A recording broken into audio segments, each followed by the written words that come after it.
Mini episode 1630 of the FDH Lounge is brought to you by Sportsology, delivering unconventional columns and webcasts about sports, TV, music, movies, and more. Follow them on the web at sportsology.com. The FDH Lounge. You'll want to schedule your life around it. A long time ago, on a gloomy, wet Cleveland spring night, two men stand alone amidst the late-night drizzle.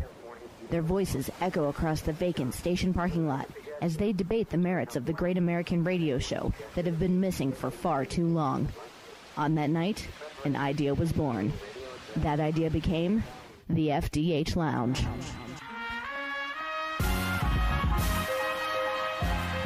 Welcome to the FDH Lounge. Hello, everyone. Welcome to FDH Lounge mini episode 1630. This is FDH Managing Partner Rick Morris here. And we have with us today one of my favorite FDH Lounge dignitaries, my good pal, Ben Shu. Not here today in his capacity as FDH Hoops analyst, but going to do a TV review with me. And this is something that I've done with some other folks on the show over a period of time. I don't recall doing any with Ben previous to this, a show that both of us have watched and enjoyed. I will take full credit for getting him into Succession just prior to Season 4. When he got what was then HBO Max. I was telling him, man, you got to check it out. You're going to love this. And it didn't take long before he saw that I was right. And he was able to catch up, I believe, right before Season 4. He was watching it in real time with me here. And Season 4, one of the more remarkable seasons, I think, in TV history. And it's one of the more remarkable franchises in TV history. But the way that it went out, everybody has been, it's been talked about, at The Ringer and everywhere else, this whole culture of sticking the landing and the whole thing. And I think The Ringer even did, in a little bit of their typical navel-gazing kind of a way, like, is it good that we're so focused on sticking the landing? Which it strikes me as a very Ringer-type question to ask, because why wouldn't you want a show to do this? It's the expectation you should have. And it was something you really started hearing around the time of Breaking Bad, and I feel like they did. I feel like Justified did. Mad Men, I think, basically did. You could quibble about that back and forth. I mean, I think they basically did. I know Better Call Saul did. That shows that are on this level, generally speaking, they managed to do that. I feel like Succession did, and I know that Ben agrees with me on that based on the conversations we've had. So, Succession, buddy, I've been waiting a while to talk on air about this with you. I know this is going to be fun. Well, at this point, Rick, you know already we're not serious people, so... That's right. We're doing a Succession finale podcast that was, a month and a half after the finale aired? Yes. And, Logan would say that we're not serious people, and my more recent TV obsession, of course, would be, and of course, if you go back to mini episode 1629, if I was to answer every question that you would have today, Ben, with yes, chef, then you would know what my more recent TV obsession is. But as far as Succession goes, that at the whole, melding point here, the intersection of black comedy and drama, and a show that could deliver equally well on either side, a show that every Monday there would be catchphrases and things like that you could talk about at the water cooler or with your friends. And, of course, phrases like crunchy peanut butter have long since entered my vernacular. She's crunchy peanut butter. The character developments that happened as well here in the show. I mean, it was something that delivered both of those things. And generally speaking, a franchise is either going to be stronger on the dark comedy or on the drama. I think it's very rare that a show that aspired to be both knocked the ball out of the park on both. Right, and I think also, too, Rick, with Succession, it was a very slow build-up in Season 1. Yes. And I feel like it's one of it really kind of shows, like, the talent of a writer, or in terms of having to set the universe, essentially, the Succession universe. Yes. And then build it up through all these seasons that are very distinct. Outside of Succession, very similarly, I would compare this show. I know it's more of a comedy than a drama, but The Good Place did a very good job of doing this as well, which is just creating this sort of world and creating this sort of entity where you care about these characters, even though there's a usual construct that you were never going to be associated with these characters in real life. Yes, absolutely. Like, they're not, I would say they're relatable, but they're not relatable at the same time. Well, and one of those things, too, I mean, how great is your creative team when you have your viewing audience, a great many people in the audience, feeling as bad for a billionaire as a lot of us did at the end of the finale, as a lot of us did here for the number one boy, Kendall, watching that. I mean, it was just a wrenching kind of a thing. But that's the genius of what they were able to do, because, you know, it's easy to sit there and be envious of the wealth and all of the privileges and the advantages that they had. And this is one of these things here. I mean, this is going to sound cheesy as hell, but guys like me and you, we're much richer than the Roy siblings. I mean, not in the literal cash sense, but as far as families that loved us and personal relationships that are very meaningful, people who love us, people who don't like just view us as somebody to be used. I mean, the money is just literally almost all that they have. The money, the connections, those things, and you can say, you know, well, that's an awful lot, and it is. But, I mean, as far as, like, the personal baggage that you're not carrying around and I'm not carrying around because we weren't warped by awful parents, I mean, that's a thing. They get you to see the humanity behind these billionaire kids that are there and just how warped that they are. And, you know, when you're sitting there, when you're somebody with not 0.0001% of the wealth of a Kendall Roy, and you're sitting there and you're watching the end of the finale, and you're going, man, I would want to be that guy. I mean, that is incredible writing at getting us to see the humanity behind these billionaire characters. Right, and the thing too is, and we noted this through this multiple seasons, is that a lot of the main characters saw a lot of growth in between, whether it was positive or negative or just middle of the road. And I feel like when you're watching the first season, like, you think this is going to be a show really about just Kendall himself for most of it, as being, you know, the heir apparent at that point, and seeing what could have been for, you know, his career outside of dealing with, you know, issues with drug use and all these other things.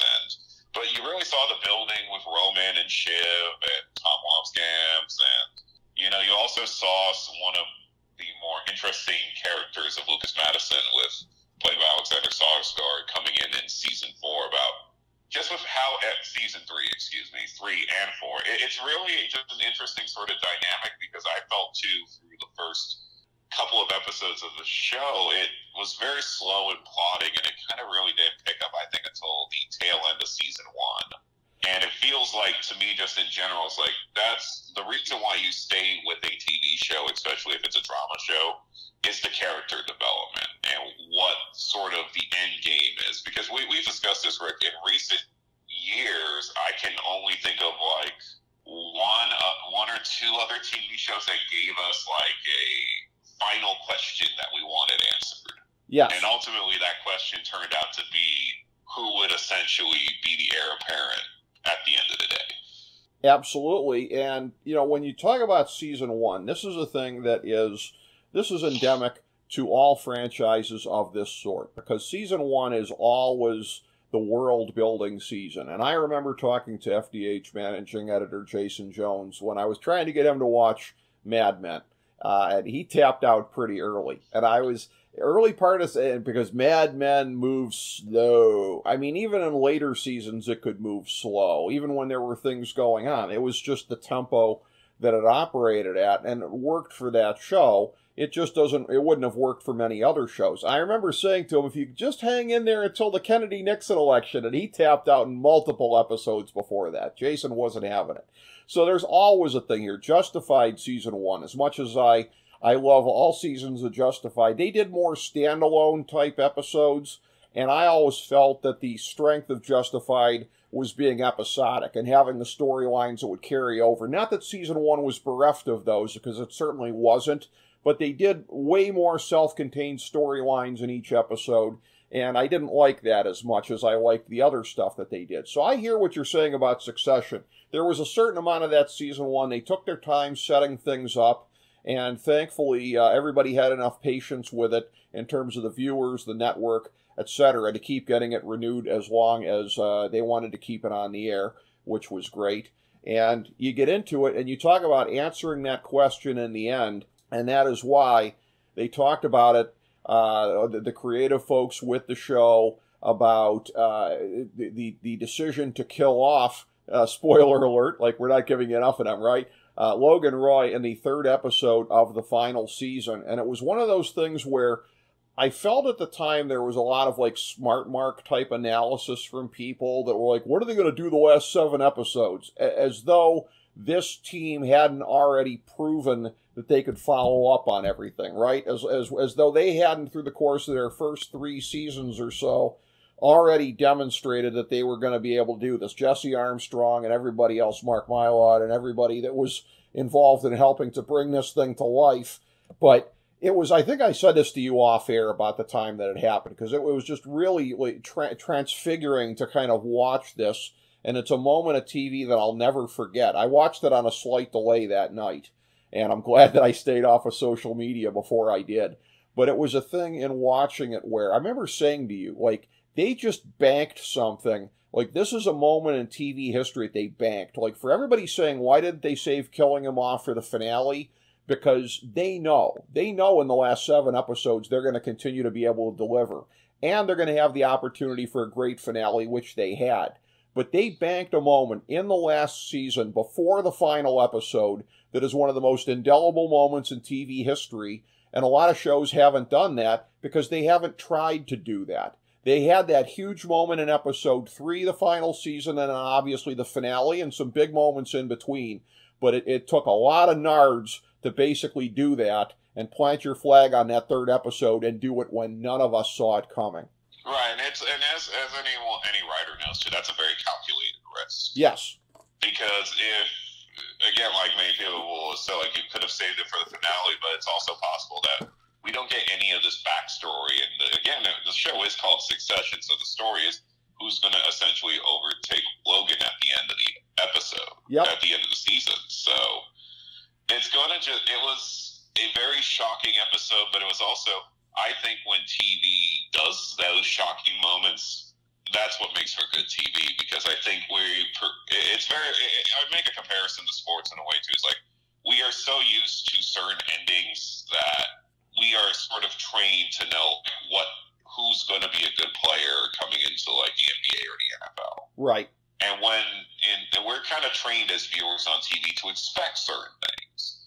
And I think for them, that episode was arguably one of the better TV episodes of all time. Just the amount of self-containment there was for that, a lot of confusion between the characters, and just sort of the whole PR train at the same point too, of how are we going to deal with Logan's death in terms of naming a successor and all these other things.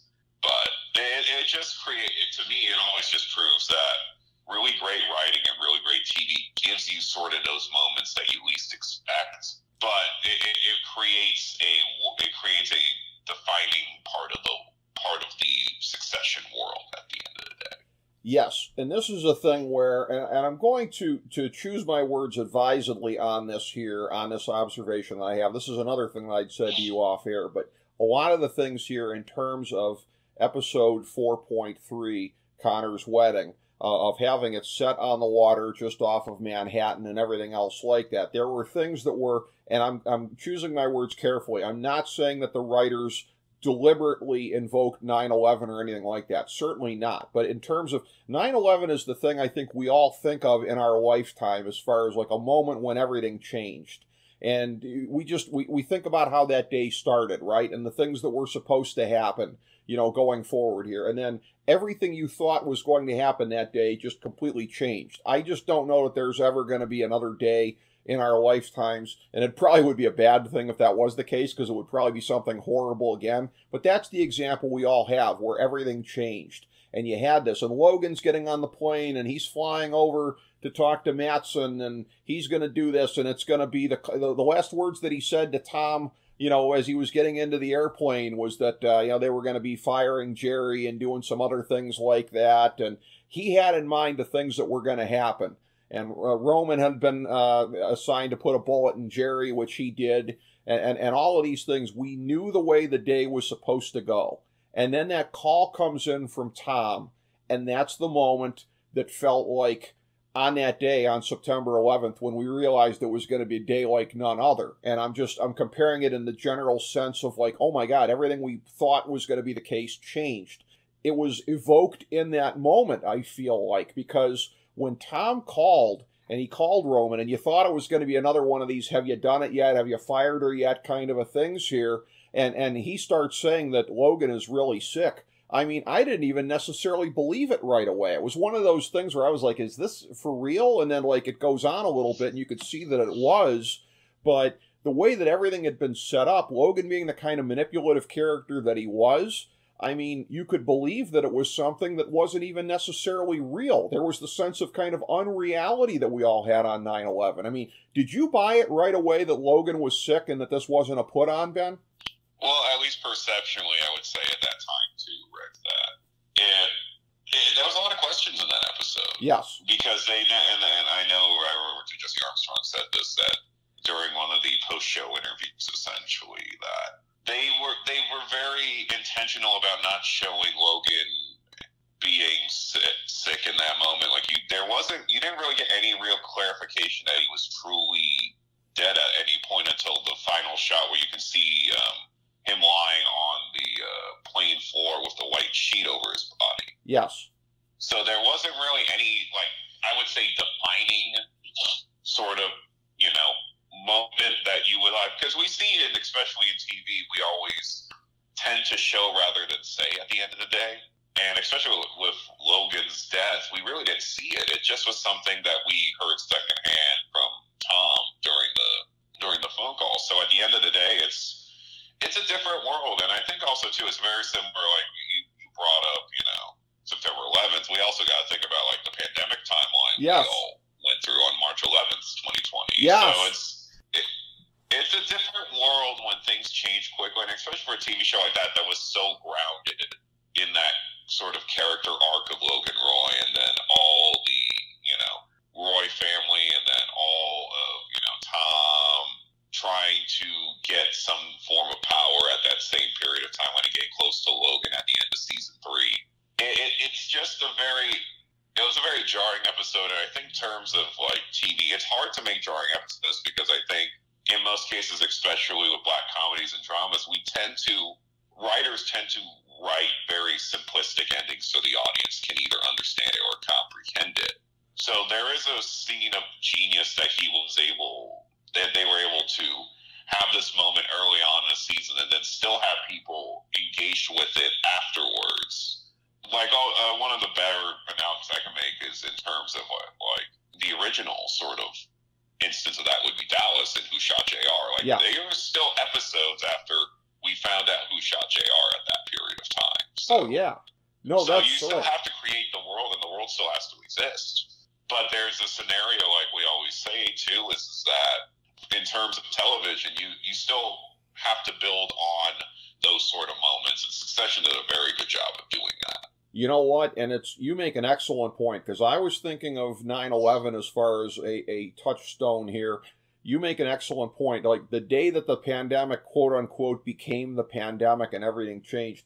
I remember it was a thing where the night before, I remember visiting my friend in the hospital. He had been in a car accident, and it was one of those things where I was sort of preparing, because if you remember, I was one of the ones who kind of saw this coming like a little bit earlier than others did as far as how it was going overseas and the things that were happening. So I guess that was sort of my Tom Wamsgans on the airplane moment, those days leading up to, I think it was March 12th back in 2020. So that was a thing here. But there's that point at which everything changes. And whether you compare it to what we went through as a society with 9/11, with the pandemic, this was the moment for this franchise. And very few franchises have a moment like this where everything in the universe of the show, there's the before and after point. And for this moment here, I was left to, as I was trying to decide if it was real, because again, So many of the characters on the show are deeply deceptive characters. This could have been part of a game or a play at some point. Remember Wamsgans famously asking his estranged wife if her announcement of a pregnancy was a ploy or a game. But it's one of those things I'm literally watching, right? Like in some of the earlier moments after it was announced that Logan had quote unquote, you know, I don't know if they never said heart attack, but that they were having to give him, you know, emergency resuscitation. I'm watching like Carl on the plane. I'm watching him sit there. Like, does this look like what Carl would be looking like if this was actually happening? I'm trying to read the body language of the people moving back and forth to see if this is actually real or not. You know, and that's the whole thing. That's the layers of deception that they have built into this whole thing. Because if there was anybody that on his son's wedding day would do a death scare just to basically try and force some reactions out of people, it would be Logan Roy. It just wasn't the case this time. Right, and I think that's also why, too, that episode was so interesting because we again, like I said prior, like we didn't get any real definitive answer until the end, close to the end of that episode, really, probably like around the 35-minute mark. Yeah. So there wasn't really anything there, Rick, to really it was a little discombobulating through most of it, and the way I was shot to, which we found out later on, it was a single 17-minute set shot almost, which is outside of, we would say, your new favorite show, The Bear. Long shots these sort of singular handheld camera shots don't really exist in dramas anymore because of multicam and all these other things. So it's going to be really interesting when we look back, because there's going to be another show that will be very similar to Succession, I believe, in the next 10 to 15 years. And how they kind of, because essentially, Rick, this is a business show that's not a business show in a way. Yes. I know there's a lot of, because if you kind of look at sort of what we've seen recently in the lexicon of TV, we saw a lot of stuff about tech moguls, like with the Dropout and Elizabeth Holmes series. We also saw the WeWork series with Anne Hathaway. We're in a weird timeline where business movies and business television are really high. Also, I would be, of all things, at the end of the day, we're also in the final season of Billions too. So yep. We're in a very sort of luxury business rich culture right now. And we're seeing a lot of TV shows that are like that. But I'm intrigued to see if there's going to be an increase of these shows and movies later on, or there's going to be a decrease because no one's going to want to compare themselves to Succession. True, yeah. I mean, it is sort of like the Dynasty Dallas kind of thing of the 80s, as far as having these shows in there. And if you want to include the amount of money and power that's involved in it, you could also throw in Yellowstone as well, because that's a show with a lot of money and power out in the Wild West, as it were, the modern Wild West. But looking at this, yeah, I mean, this show, the way that it built over a period of time here, it was one of those things where it was always building towards who was going to come after Logan. It was clear that he wasn't going to hand it over to anybody else. It became very clear by the end of season 3 when he basically cut out the kids from the future of the company as well. The things leading up to that, the most memorable points along the way, obviously the whole thing, every season ended in a really epic fashion, which would not be a surprise for a show of this sort, but still exceptional. With Kendall, with his Chappaquiddick moment with the waiter at the end of season 1, and then thus having to get back underneath Logan's thumb at the end of season 2, when it becomes clear Logan's going to throw him under the bus. Kendall preempts that and turns on Logan at the end of season 3. Of course, the thing with basically where Logan cuts out the kids and decides that he's going to go with Matsson from here on in. I will say, as far as a personal favorite leading up to the last season here, I think The Ringer described it at the time as this show's Super Bowl. They'd been hinting towards it for so long. The stockholders meeting that they had, the shareholders meeting, I mean, to me, Ben, it completely lived up to expectations. It was as deliciously chaotic as we could have possibly expected it to be. It's one of my favorite moments by far. Right, and just the one thing I think Succession learned is that building up to the final episodes of the season is really the hallmark of good television. Yes. And that's with character arcs and all the stuff that, the Roy family went through. It was a very, in my opinion, it was a very intriguing sort of ebb and flow to a lot of these seasons. Yes. And there really was that. And it's a thing where, to me, though, that's one of the things that sets season 4 apart, because it just felt like everything just kept building and building and building to the end. Because you had, you could maybe say that episode 2, you could maybe say, okay, that was kind of taking a breath after the, season premiere, when the kids basically ended up scooping out from underneath the big deal from their father, and that they were going to be the ones to take over Pierce Media, which one wonders in the end how that ended up happening. I hope they didn't sign anything binding, since they all hate each other now, and they did get the money from the sale of the company, but I don't see them working together in any form or fashion. But episode 2, you could maybe say that was kind of taking a breath, resetting. You did have the final meeting that the Sibs had with their father at the end. But then from the time of Logan's death in episode 3 to the very end, it was just one domino after another. It was one more thing that kept building and building and building to that climactic final moment of what was going to happen with the company. Right, and I think the major thing, too, is that character growth was kind of seen through a lot of different lenses at periods of time. Because I think a lot of people, when this show first came out, at least for the first couple of episodes, was the thought process of building, who is going to be the successor at the end of the day for this company. But also at the same point, you're also seeing how interpersonal relationships really are between family, between work. Seeing Cousin Greg going through all the stuff he was going through. It was one of those shows that is very distinct. That's always going to be talked about. And the question ultimately will be, too, is we know Succession is over. It's done so. The question we like to say, though, is that will someone get an itch at some point to put together another TV movie or another sort of spin-off version of the show?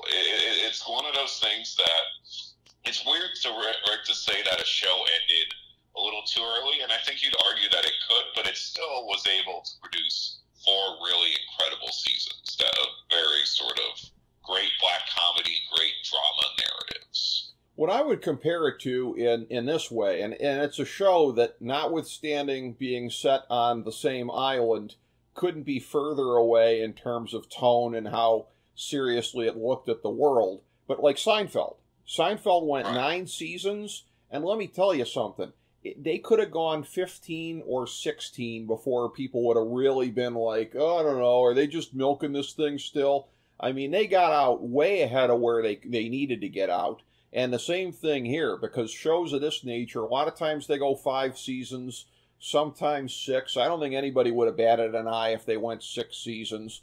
So absolutely, it could have gone further than it did. And when you talk about other shows, you look at, you raise a question that is absolutely commonsensical, and something that is very, very much, an uplifting thought for those of us that don't want the Succession verse to be over. Because at the end of Breaking Bad, we thought that was going to be it. But then comes Better Call Saul, and of course the El Camino movie. There ended up being a Breaking Bad verse. With Justified, it took many years, but this summer with the next the spinoff, the 6-episode spinoff that's coming out, it's going to be a little bit of a coda to the whole Justified world here. So it's wonderful when the shows that we love end up doing something like that, and there were enough places that you could go from that, because it's a thing where I might have been prisoner of the moment. I'm sure I probably was. But the way that it left off with Kendall just kind of sitting there,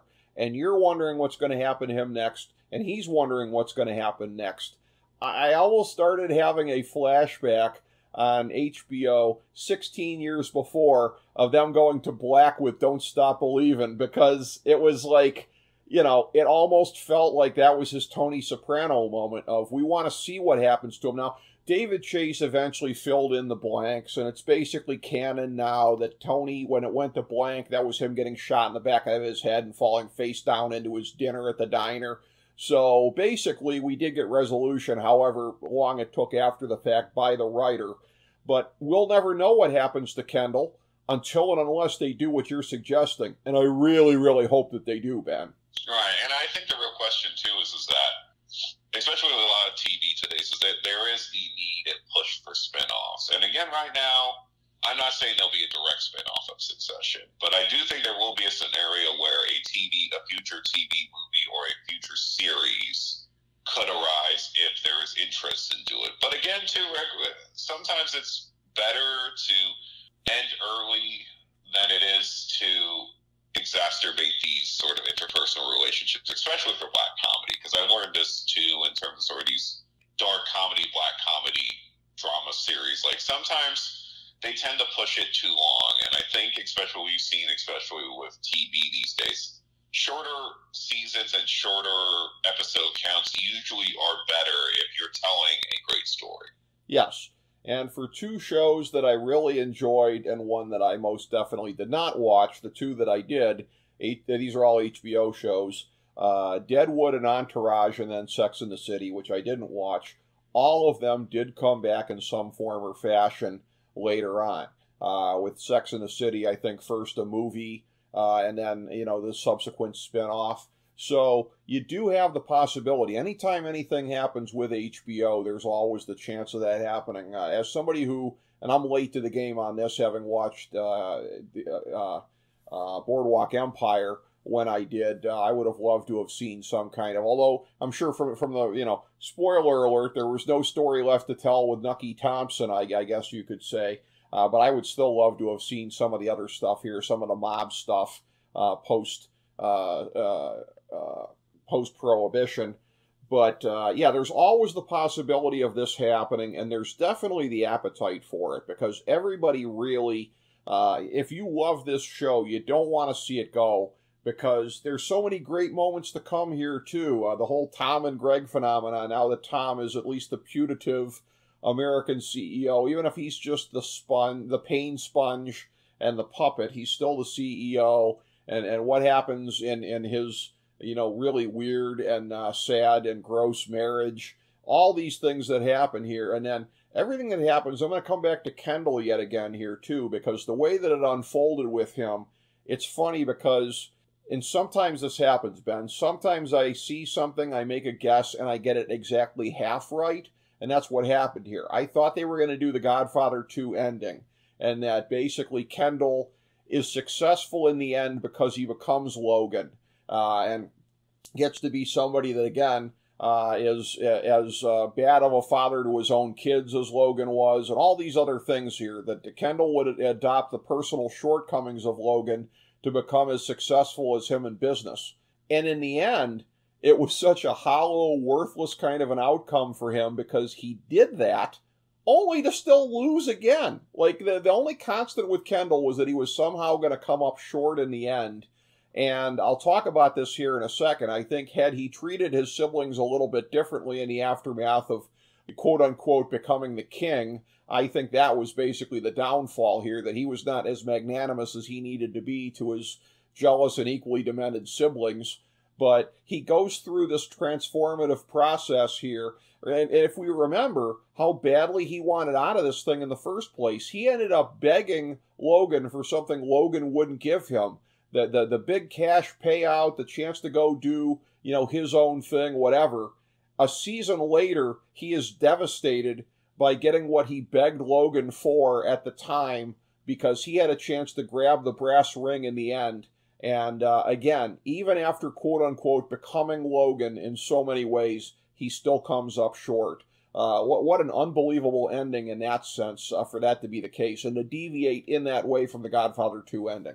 Right, and I think there were a lot of, obviously, thought processes and a lot of people discussing alternative scenarios of how that show would end. But the big thing I always felt like is that Kendall is probably the most intriguing character of them all, just in terms of how he was running things and how he was trying to do right by his father, but he also has his own faults and issues and problems. And it just kind of, at the end, it kind of felt like they were leading us to the point of where Kendall's going to pull something off, and then did the sort of black comedy move, which is you put something in their way to prevent them from ultimately getting what they want.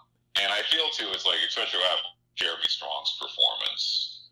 It had to be very, I would have to say, be very exact, because if you go a little bit too far being Kendall, then you're not being realistic, and then if you don't have that same sort of nervous energy that he had through a period of that season, it's a very sort of, cautionary tale sort of narrative of living up to expectations and living up to what you desire when your dream truly is. And again, too, it's like we also saw the evolution of Tom and Shiv's marriage, and ultimately what, in terms of how they ultimately ended up being at the end, and just seeing how sort of power roles were flipped and roles were reversed through multiple characters. And there's a lot to talk about, but I feel like, too, is just the major thing that we learned just from Succession overall is how things can kind of just unravel very quickly, and how we have to adapt as human beings, especially in an interpersonal sense, but also a business sense as well.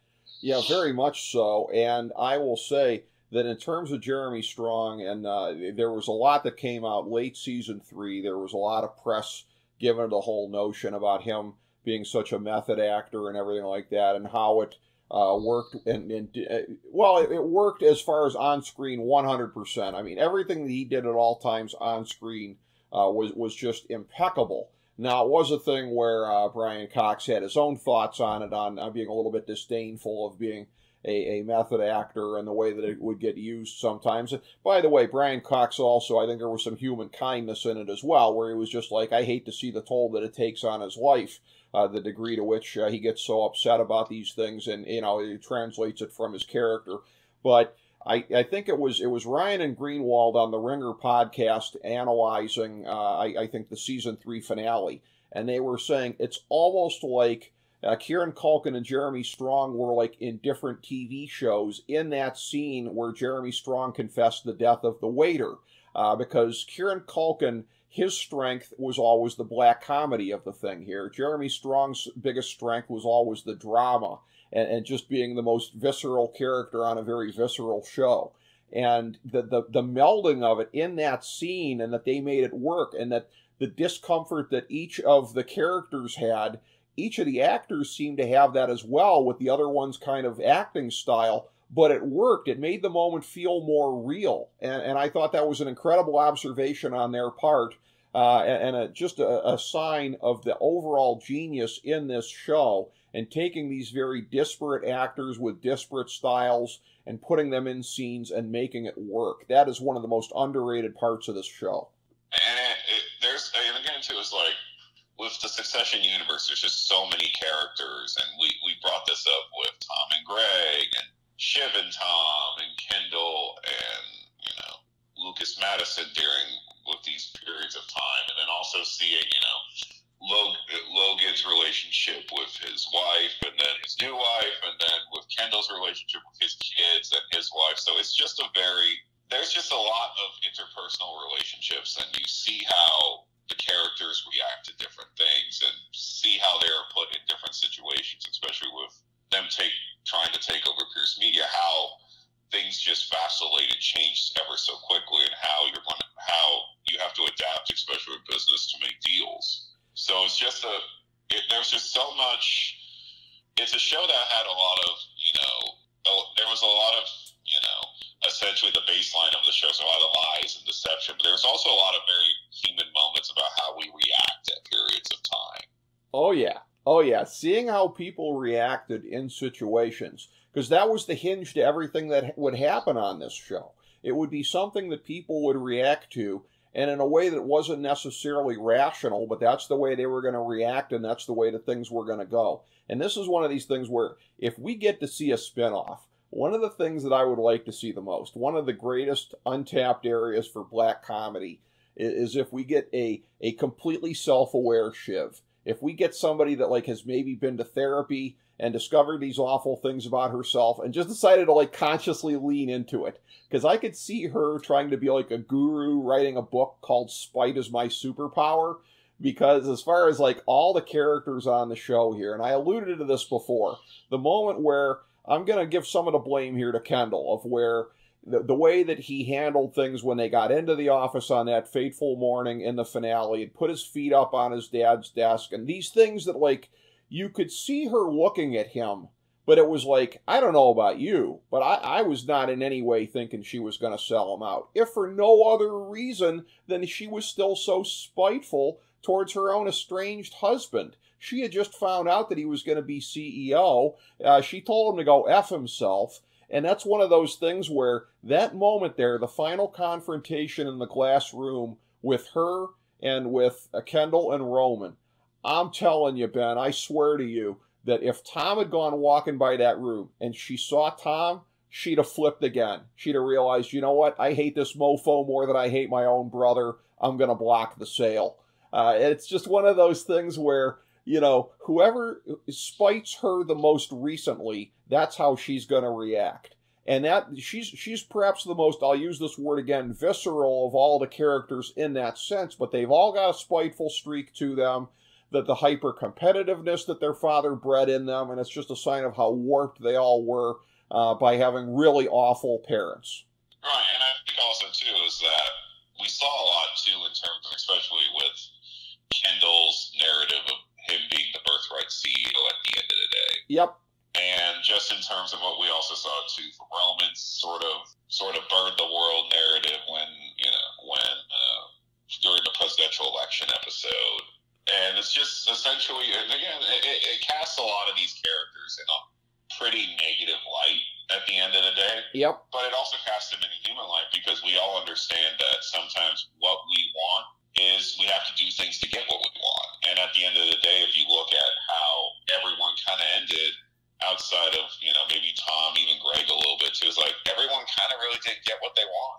And it's sort of a lesson in terms of, you can have your ducks in a row and you can have everything ready to go, but that doesn't necessarily mean that things will occur the way you want them to occur. Well, exactly. And, a disproportionate amount of characters came out of this thing. Okay, Jerry somehow, talk about a cat with 9 lives, ends up back in, even after being fired a couple of different times along the way here in that final season. But she ends up back in because Tom and Mattson want her back in. And, again, on down the line, even Roman made his peace with it at the end when he just realized how hollow the whole thing was that they were chasing. Now, Kendall, obviously, again, in the course of a full season, at the end of season 3, he wanted nothing more to do with this whole thing. By the end of season 4, he was obsessed with being the man, and it gets taken away from him. Shiv has to be, all of a sudden, now the second most important person in her own household, after being number 1 by a country mile over her husband, and as somebody that she'd always lorded that over, and all of a sudden, he's the CEO. And yes, I mean, she's one of the richest people in America after this sale. She's significantly more rich than her husband, but it's one of those things where, too, the show goes a great distance to show you the hollowness of money, even to the super rich, because you look at it there in the end, and you look at Shiv now being a billionaire after having cashed out of this thing and everything that goes with it there, and yet Tom, who is still infinitely poorer than her, although still a millionaire in his own right, she would give it all to have his job. It's just that thing, that the pettiness, the spite, the competitiveness here, that money can't wash away these things here. The fact that she is worth oodles more financially than he is, he has the job and the status that she wants. And that kind of illustrates it more than anything else here, that these people are so miserable they can't even take solace in money. This is one of these things where I will say this again, and the show goes a great distance to show you the limits of what money can mean to you, and that the downside of even being super rich. Now, having said that, I will say that with this recent, the unfortunate situation here with the Titanic crew that went down there to try to look for the salvage stuff, I remember being just aghast that there were billionaires that were on that thing. And I was like, man, if I was a billionaire, I would be, I'd be getting into like cryogenically getting, frozen after I was dead, right? So I could be alive to enjoy my billions as long as possible. So I'm a guy that looks at it that way. But I realize also, too, what this show teaches you, and that's the limitations of money, and that these people are so warped they can't even enjoy it. Right, and I feel too at some of it is that it's also there's commentary on two things too that we can also mention too, Rick. There's a commentary on how business impacts your relationships with either your family or your friends, or sort of being the man sort of narrative. But we also see this series as a lot of the characters are very trapped, almost sort of waiting for Godot style of each of them have their own specific wants and needs, but they're trapped in the sense that they can't get to what they want. Shiv can't get the power and CEO role they want. Roman is also trying to get to that, and also with his own personal interrelationships with Jerry and just with everything else. And Kendall wanting the ultimate prize of being the successor and feeling trapped that he can't get to that, even though he does everything right to get to that. It's a show that discussed a lot of the business sides of how money can impact things, but also at the same point of how money's impact has on just people in general. That is an excellent point there. That is an amazing point about how trapped everybody really is by this, and by the wanting and the grasping and the needing and these things that were built into them by Logan Roy having warped all of them. And in looking at this here going forward, I honestly think, and I think that this will be, because I know that Jesse Armstrong and many of the other key figures involved with the franchise here, I know that they are paying attention to the popular conversation and the things that are out there, and they've done enough interviews and gotten enough feedback from people to know what they're thinking, is that I think what you just said there, Ben, the point that you just made, a very salient one, is the strongest case by far for doing a spin-off, and I think why in the end we should be optimistic that there will be a spin-off coming. Because in the end, Succession was all about who's going to take over for Logan, who's going to become that person, and it was built up to that. So that's why Logan had to die when he did, with enough room left in season 4 for the Succession battle to play out. But what you just mentioned indicates that they can't possibly leave this on the table, because there's the aftermath. Because in the end, only one man can win, and that man was Logan Matson. To whatever extent, Tom also, too. Tom has the status of being the CEO / puppet / pain sponge. And Greg also gets over as well, I guess, because he's coming out of this much better than you would have guessed, at least at the beginning of Succession. But everybody else, like, they've spent 4 seasons showing us how badly these characters wanted it. They can't possibly take that away from us now. We have to see what the deprivation of getting what they wanted, how that plays out. We got to see it, Ben. Right, and it's something that will be discussed. But again, too, I also know, Rick, that sometimes we want to have those endings, but we also say the most ambiguous endings are usually the best ones. Well, and that's happened a lot of times. Generally speaking, it's been with shows that got canceled kind of unexpectedly. I'm trying to think of any specific examples. I think Soap is definitely one where they hadn't necessarily anticipated that was going to be the ending, but that's how it ended up playing out. Right. And I'll use a more recent example too, Rick, which was of the CW drama show Katie King, where they had built in a new arc for season 2 before the show was canceled due to the pandemic. Yeah. So it's sort of that nature of like, we got a satisfying ending, but we also want to know more.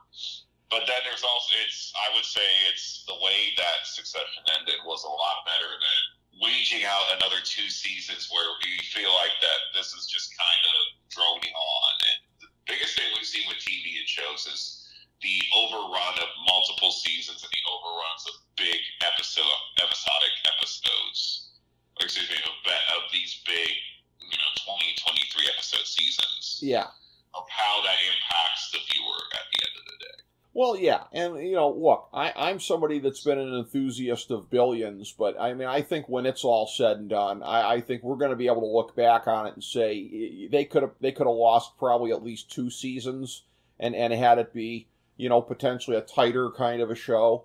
So that's the one thing here, too. It's much like with Seinfeld, right? The whole thing, live fast, die young, leave a nice corpse. Everybody, it's a little bit easier for a show to be venerated if it's thought that it was cut short beyond what its potential was. and I think it had the potential to be at this level for at least another season, and they didn't avail themselves of it. So that just makes us long for it even more. And I think there is that Deadwood, which I mentioned before, that was a thing where I don't remember if the season 3 ending, I think it was a thing where they hurriedly sort of made that the series finale, but that's not the series finale that they would have wanted. They would have wanted it to go on longer. I think it was something like that. But yeah, I mean, generally speaking, when you leave the people with all these questions about what happens to the characters, it's because it was deliberately unresolved, as was the case with The Sopranos, until David Chase years later eventually just kind of broke down and was like, okay, yeah, it faded to black because Tony faded to black once and for all.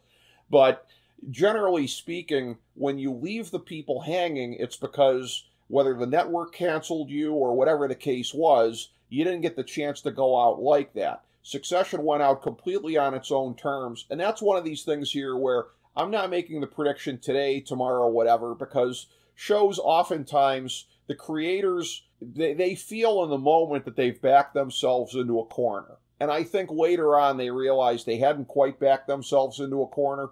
Really, Jesse Armstrong and these guys, all they've ever said is there will never be another episode of Succession. We won't have a Succession season 5 because the premise of Succession was who comes after Logan Roy, and at the very end we discovered that. So they won't do it under that name. Eventually, later on, it happens. It happened with Vince Gilligan and everyone else. Later on, they're like, you know what? I didn't completely back myself into a corner. There's more material here, and I'd like to avail myself of it. So I'm not saying today, tomorrow, whatever, but I'm going to say plus or minus 2025, Ben Chu, on when we hear that HBO is going to have a revival, a spinoff of Succession. Right. Or what I would say, too, Rick, a TV movie would also count as well. Sure. It would. It would. And you could fit an awful lot into it because the last episode, it was said that it was, going into it, that it was going to be cinematic in a lot of kind of ways and kind of like a movie. And upon watching it, it was one of those things where I really did kind of feel what they were talking about, that extended middle part of it, which ended up being the lion's share, or feeling like the lion's share of it when they were down in, I think it was supposed to be the Bahamas at their mom's place. And it was one of those things in watching it. I don't know what your sense was, and I don't know that you and I had talked about it off air since then, but it was like, and I kept looking at the clock to see how much time was left for the remaining part of it. And I remember thinking, this may not go over well with some of the critics and some of the audience because it looks like a disproportionate amount of it's being said here. Now, the last 15 to 20 minutes, Ben, they packed so much into it that wasn't the case. So I feel like it was like, oh, ye of little faith on my part, because I'm thinking to myself, how much can they possibly pack into the last 15 or 20 minutes? And they've already decided that Kendall's going to be the guy that takes over. Little did I know what was coming after that point. Right, and I feel like, too, is that when you get a supersized finale, which I believe the Succession finale was about 93 minutes, if I remember properly. Yes. Yeah. So it's all about pacing, and the one thing they did real well is there were multiple areas that were filmed, so it didn't feel like it was because the one thing I'll note, too, is in comparison, let's use the Seinfeld finale as an example. That was a very self-contained episode. Yep. And the Succession finale was not. We had 3 or 4 different locales that were in the scenario, and it provided a lot of depth for all the characters, but it also sort of gave us that sort of interior look of the family when it was just more the family. And now, maybe some of the last final moments of the Roy family where it was all about nicety and caring about each other as a family instead of the cutthroat business sense of everything else. Yeah, because that's where, you look back on it, and that family and the Sibs have been through so many ups and downs and everything like that. And keep in mind, previously, the whole thing with, remember the very memorable Nirvana-inspired way that Kendall disrupted his sister's town hall speech, and that she publicly outed him as being a drug addict and a bad father and everything like that. There are so many ups and downs that they'd gone through that you think that at the end, I mean, it's remarkable to think that, like, in their mom's kitchen there at the end, that there could have been something that would have led to a lasting reconciliation, these 3 coming together after everything they've been through.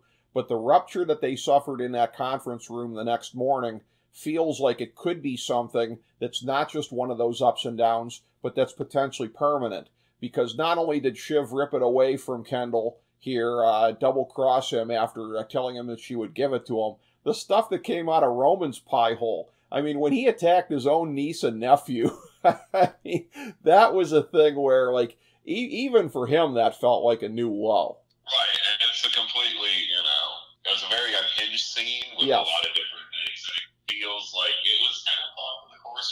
And how we interact with our family members and how, all these interpersonal relationships work at the end of the day. And just how at the end of the day, just really in terms of success of how we humans strive for certain things, whether it's work or relationships or money. It's just how we all try to assess our lives and what our needs and wants and desires. And then desire is also a huge part of success as well. There's, Kendall's desire to be CEO. There's Tom's desire to feel accepted by Shiv. There's so many, sort of emotional feelings that get brought out to a show like this because it's a show, if you really look at it just as a bird's eye view, it's really about who is going to succeed Logan Roy, but it's not really at the end who it was how did it happen to who would be the successor at the end of the day. Yes, and you know what? And I want to pick up on something you said there because, again, the characters are so well written, and this is another thing on the Ringer podcasts when they were talking about the show. Ryan and Greenwald made the point one time that on a lesser show, Shiv would actually be, like, oh, it's the woman here, but she's overlooked, but she's actually the smartest one of the bunch and the most ethical and whatever. And they said this isn't a lesser show. She's overlooked. But guess what? She's not any smarter than the rest of them. She's not any more ethical than the rest of them. Yes, she's overlooked because she's a woman and the family is sexist and Logan Roy's a sexist and everything else like that. But she's not inherently more deserving than anybody else. Just the way that they write the characters here. And that all of them have, different sides to them that make them more three-dimensional than we see on most shows. Tom Wamsgans, deeply loved his wife, for most of the period of time there. And he even talked about there being at one point in one of his more pathetic moments, sort of an imbalance in their relationship in that way. Also a super materialistic guy who was very happy that he'd made it to the jet set life by being a member of the Roy family here as well. So he was somebody where, again, did he marry her just for materialistic reasons? Absolutely not. He legitimately loved her and everything else like that. But he was also materialistic. I mean, that's what a great show this is. It's not an either-or kind of a thing, or, there's this, so this has to be this. No, Succession played by its own rules in defining the characters, and they were so much better for it. Right, and I think, too, we discussed this in the realm of TV, that the best shows have multifaceted characters. Yep. And the reason why a lot of shows tend to fail is that they're either stereotypes or archetypes that we see before, so we don't feel the whole wanting to watch it again, essentially. So, like you said, with the character development and Succession, with just all the variants of all these interpersonal relationships, along with the fact that it's this huge news corporation, in a way, or a huge corporation at Waystar Royco. So it's just it's a huge sort of unpacking, really, of how interpersonal relationships work with a business world, but also in terms of how we interact with each other due to power imbalances, or also in terms of desiring and wanting of things at the end of the day. Yes, very well said. And in terms of the characters in this here, I guess I'll bring this around in the end on if there was to be a spinoff here. Let's take a little bit of an unconventional view of this. Minor characters for a spinoff. For me, the honorable mention would be, I would say, Hugo, being a PR suck-ass for some other company there, having to work his way up at another company. And I would also say the island thing here, the Greek island, wasn't it going to be the thing that you were going to have that for Carl? Wasn't Carl going to be having the Greek island, I guess? So doing that those are my honorable mention ones. I guess also Connor Roy being an ambassador, but the one that I would like to see the most out of any of the minor characters here, I would like to see at this point in time, you know, going forward, and even beyond Greg, even beyond the capacity of him to be in there, I would like to see at this point in time Stewie. I would like to just see something set around his comings and goings and what he does here with the two Sandys and everything like that. So Stewie would be my choice for a minor character for a spinoff. Do you have a particular favorite, Ben? I mean, that's really hard. I mean, you could see. I mean, the most to me logical if we're talking minor characters, I'd love to see a Lucas Madison spinoff. Okay, all right. Because essentially, what's the rule we like to say, Rick? We've already seen, in my opinion, the ending of Raystar Royco. Yep. So the question you always ask is, what's the future? And the future is Lucas Madison. Yes. And then you still have Tom, you still have Cousin Greg, and then you'll see Shiv as well. So I feel like if there is going to be a spinoff of that respect, you're going to go that world, because then, in a way too, Rick, it's a cop out for the writer that they can say, like, look, this isn't Succession, because we already went through Succession. Yes. This is post Succession now. Yes. Well, and I almost wonder if they didn't delineate that just to keep the door open for later on, so they can say, Right. no, check what we said at the time, check the receipts. We said we're not doing any more seasons of Succession. I really want to believe that's what they were up to, and that they're going to show us at least some of what happens with these characters since, because, again, there needs to be a Succession verse.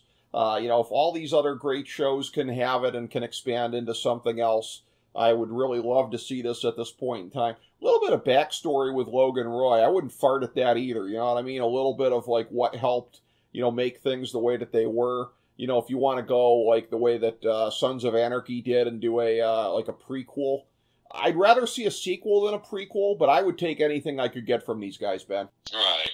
I personally think a prequel could be interesting, but I just don't feel like, Yeah. if you're just going to push it to when they were kids and then a younger version of Logan, I just don't think that really works, in my opinion. I agree. I don't think there's... Or it feels like it's something we've seen before, almost. Yes, I don't think there's nearly as much meat on the bone, but, a spin-off with any number of these characters here, seeing what they're doing, and if they open episode 1.1 in the 100 building in LA, and you see all the Sibs sitting around a boardroom table, I would pop for that. Talk about an unexpected opening, right? Right.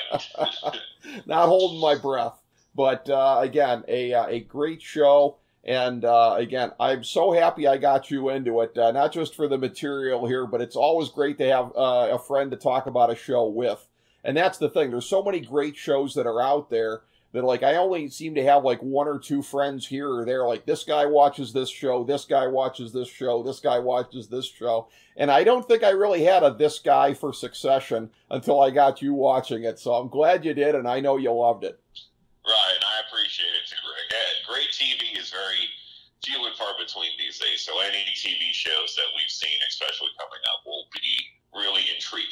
Yeah. Well, I know your sensibilities, Ben Chu, and I knew this one was right up your alley with everything it had going on. But again, thank you so much for being here for this great breakdown today. Thank you, everybody, for joining us for FDH Lounge Mini Episode 1630.